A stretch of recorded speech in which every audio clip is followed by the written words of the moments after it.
Una ko natikman ito sa store nila sa May Ongpin. Ngayon ay meron na pala silang tindahan dito sa May Lucky Chinatown Mall. Masarap itong kainin habang mainit pa. Makunat na kasi siya pag malamig na. Yung unang bili ko sa kanila ay gatas ang pinalagay ko. Ngayon ay asukal lang ang pinalagay ko dyan. Para sa akin, mas masarap yung gatas.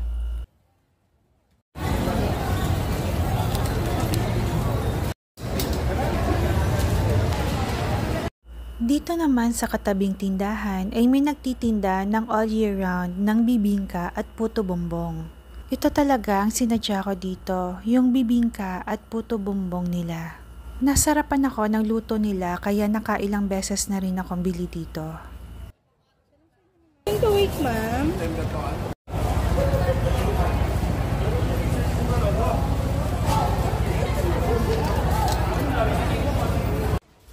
Pumasok na kami ng mall at medyo gutom na kami. At nakita namin itong restaurant kaya dito na kami kumain. Dito kami unang nakakain sa kanila. Sa ngayon ay meron na din sila sa MOA.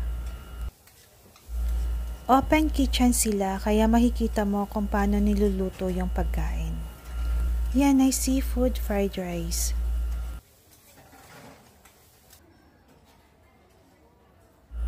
At habang hinihintay namin maluto yung pagkain, ay kinain ko muna itong tinake out namin na bibingka at bicho-bicho.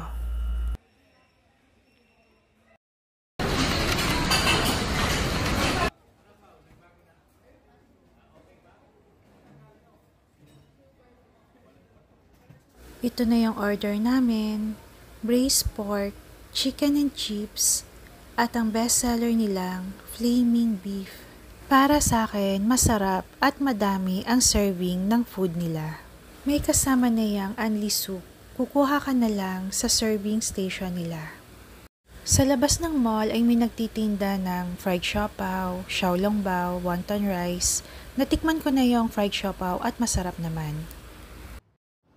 At may nagtitinda rin ng fresh fruit juice.